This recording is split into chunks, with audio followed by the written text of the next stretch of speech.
tabi olmaktır. Alevi söylediğimizde Ali'ye tabi olanları söylüyoruz. Tabii ki Alevilik Ali yolu gitmektir.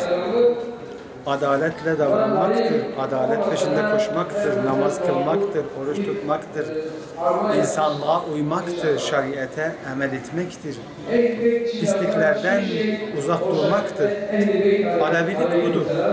Yani Alevilik Ali'ye tabi olmaksa bence Ali gibi davranmalıyız. Ali nerede öldü? Öldürüldü.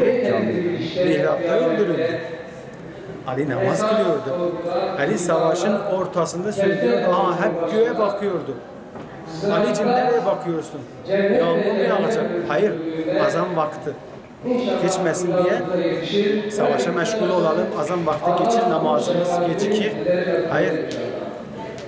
Ezan olunca namaz kılacağız. Ondan sonra da savaşa devam edeceğiz.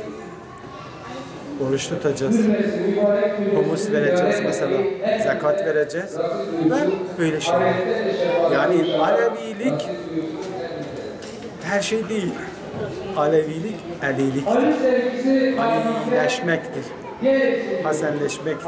Hasenleşmektir. Ve böyle bir tür şeylerdir. Bence başka bir yollara yönelmek bence Alevilik değildir.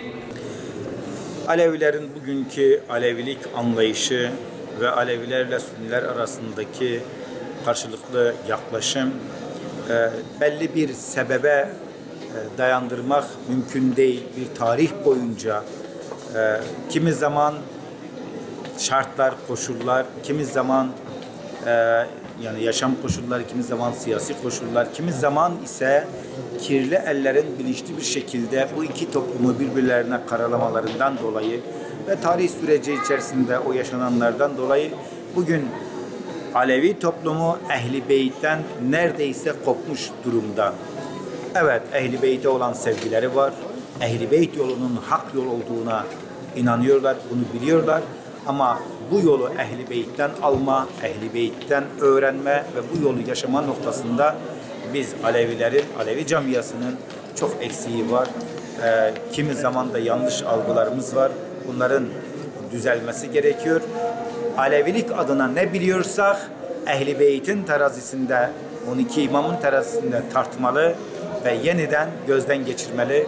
Doğrusunu, güzel olanını almalı. Varsa bir eksiklik, varsa bir yanlışlık onu da ayıklamalıyız ve terk etmeliyiz.